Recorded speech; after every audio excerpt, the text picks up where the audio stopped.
नमस्कार, आप देख रहे हैं हल्ला बोल टीवी। मैं हूं नितेश तिवारी। दोपहर के 2 बजे हैं और अब जो भाजपा से प्रत्याशी हैं नीरज सिन्हा अब विधायक की तरह बोलने लगे हैं। जो पहले मीडिया से बातचीत करने में लड़खड़ाते थे, अब कॉन्फिडेंस से लबालब दिख रहे हैं। क्या है पूरा मामला, हमें बताएंगे हल्ला बोल टीवी के editor in chief Deepak Sharma. देखिए, जो कुछ दिख रहा है नीरज सिन्हा के बॉडी लैंग्वेज में, उससे एकदम साफ है कि नीरज सिन्हा को यह संकेत मिल गया है कि वे चुनाव जीत रहे हैं।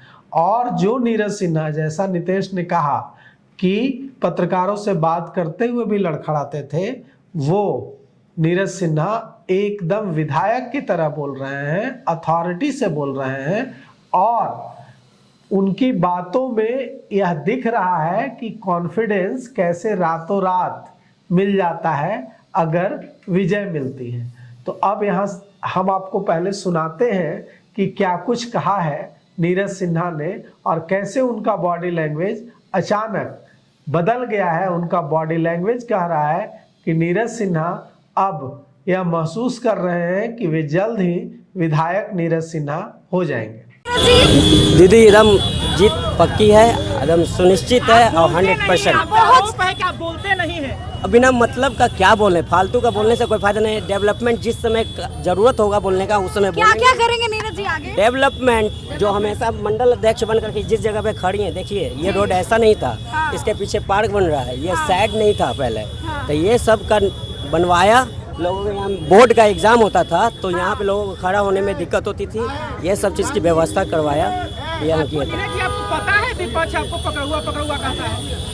सुनिए ना, विपक्ष को बोलने दीजिए ना, उसका कुछ चारा तो चल नहीं रहा है, फालतू का बकवास कर रहा है। हमको जनता का आशीर्वाद और सभी लोग हमारे अभिभावक हैं, यहाँ तक कि आप लोग भी हमारे गार्जियन के रूप में बहुत सारा चीज गाइड किए हैं।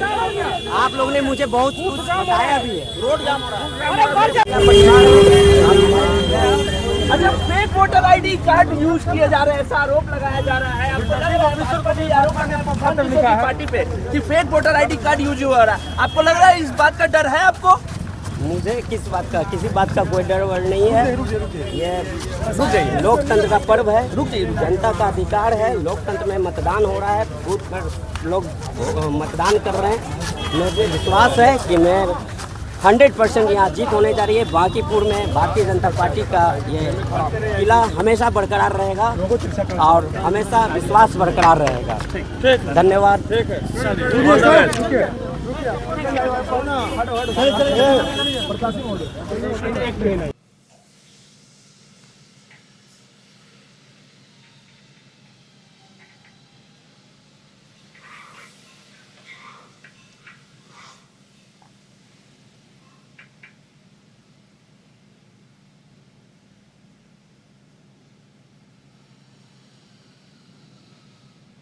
तो आपने नीरज सिन्हा को सुना, नीरज सिन्हा की बातों को देखिए। नीरज सिन्हा कह रहे हैं, उनसे पूछा गया कि कुछ लोग आपको पकड़ा हुआ कैंडिडेट कहते हैं, तो उन्होंने कहा कि कहने दीजिए, जिसको जो कहना है कहने दीजिए।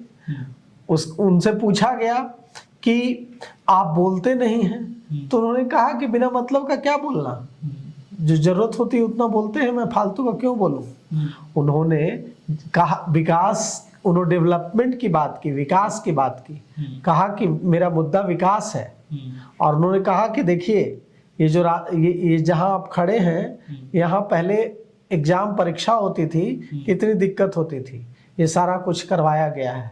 तो पूरी जो विधायक की जो भाषा होती है, वो नीरज सिन्हा की भाषा दिख रही है। एक जनप्रतिनिधि अपने आप को वो अब मानने लगे हैं। मतलब जो रुझान आ रहे हैं वो उनके लिए उत्साहजनक है। तेजस्वी यादव आज राष्ट्रीय जनता दल कार्यालय पहुंचे हैं और नेताओं के साथ मीटिंग की है। इस बीच प्रशांत किशोर और उनके जो साथी हैं कई, उनकी भिड़ंत हुई है, कई जगह तीखी नोकझोंक हुई है पुलिस के साथ, पुलिस के अफसरों के साथ खूब गर्मा गर्मी हुई है। कई जगह पर प्रशांत किशोर जब बूथों का निरीक्षण करने पहुंचे हुए प्रत्याशी हैं, किसी भी बूथ पर जा सकते हैं और देख सकते हैं, प्रत्याशी को यह अधिकार होता है। जब वे वहां पहुंचे तो उनके जो बूथ पर तैनात पोलिंग एजेंट कार्यकर्ता हैं उन लोगों ने शिकायत की कि पुलिस उनको परेशान कर रही है, भारतीय जनता पार्टी के कार्यकर्ता उनको परेशान कर रहे हैं।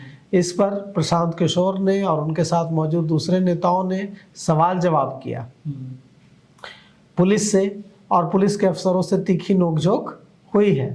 तो कुल मिलाकर के बात यह है कि बांकीपुर में अब जिस तरह से जो रुझान सामने आ रहे हैं वो उसके मायने क्या हैं, या तो जब वोटिंग खत्म होगी तभी इस पर चर्चा की जा सकती है, क्योंकि नियमों के मुताबिक जब तक वोटिंग चल रही हो तब तक आप रुझानों का विश्लेषण नहीं कर सकते हैं।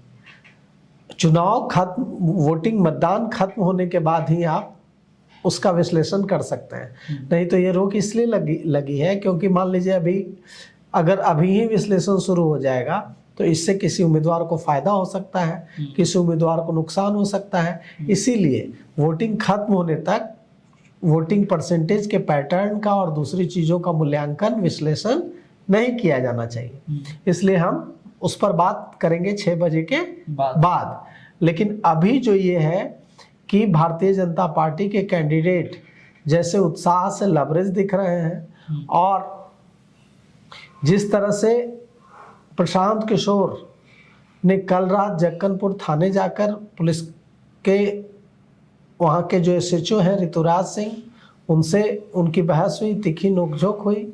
आज भी कई पुलिस अफसरों के साथ नोकझोंक हुई है। प्रशांत किशोर समर्थकों ने आरोप लगाया है कि भारतीय जनता पार्टी के कार्यकर्ताओं ने उन्हें डराने की कोशिश की, धमकाने की कोशिश की, अपमानित करने की कोशिश की। कई जगह मारपीट की भी खबर है, उलझने की भी खबर है, हंगामे की भी खबर है।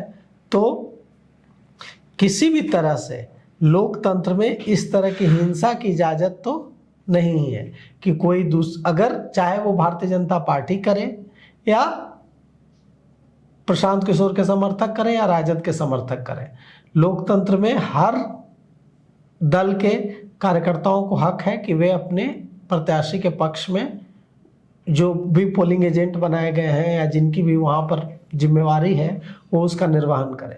किसी को भी धमकाना नहीं चाहिए, किसी को भी कानून नहीं तोड़ना चाहिए। लोकतंत्र में लोकतांत्रिक तरीके से जिसका जो अधिकार है उसका पालन होना चाहिए। पुलिसकर्मियों को भी लोकतांत्रिक जो तरीका है चुनाव का उसके मुताबिक काम करना चाहिए। लेकिन जो ये आरोप लग रहे हैं कि पुलिस लगातार दबा रही है, पुलिस लगातार परेशान कर रही है जनसुराज के नेताओं कार्यकर्ताओं को, ऐसा आरोप जनसुराज के कार्यकर्ता नेता लगा रहे हैं कि भारतीय जनता पार्टी की सरकार है, भारतीय जनता पार्टी के इशारे पर हमें परेशान किया जा रहा है। जबकि भारतीय जनता पार्टी क्या कह रही है? भारतीय जनता पार्टी कह रही है कि जनसुराज के कार्यकर्ता, जनसुराज के नेता लोगों में पैसे बांट रहे हैं, जनसुराज के नेता कार्यकर्ता लोगों में शराब बांट रहे हैं और इसलिए पुलिस उन्हें पकड़ रही है। तो वे कह रहे हैं कि हमें परेशान किया जा रहा है। अब भाजपा के नेताओं का कहना है कि क्या जनसुराज के नेताओं कार्यकर्ताओं को शराब बांटने और पैसे बांटने की आज़ादी दे दी जानी चाहिए, तब वे मानेंगे कि हाँ निष्पक्ष चुनाव हो रहा है। वे पैसे बांट रहे हैं, वे शराब बांट रहे हैं, तो क्या पुलिस उन्हें न पकड़े? तो अगर ऐसा है तो ये भी गलत है। जो भारतीय जनता पार्टी के लोग आरोप लगा रहे हैं जनसुराज के नेताओं कार्यकर्ताओं पर कि वे पैसे बांट रहे हैं, वे शराब बांट रहे हैं, अगर ये आरोप सच है तो ये भी बहुत गंभीर बात है कि आप चुनाव से ठीक पहले पैसे बांट रहे हैं, शराब बांट रहे हैं, ये प्रभावित करने की कोशिश कर रहे हैं मतदाताओं को। तो दोनों ही तरफ से, तीनों ही तरफ से, राजद की तरफ से, बीजेपी की तरफ से, प्रशांत किशोर की तरफ से, तीनों की तरफ से जो लोकतांत्रिक तरीका है उसी पर चला जाना चाहिए। न किसी को मारने पीटने धमकाने की कोशिश होनी चाहिए और न शराब और पैसे बांटने की कोशिश होनी चाहिए। तो इन खबरों पे आपका क्या कुछ कहना है, आप हमें कमेंट करके बताइए और तमाम अपडेट के लिए देखते रहिए हल्ला बोल टीवी। शुक्रिया।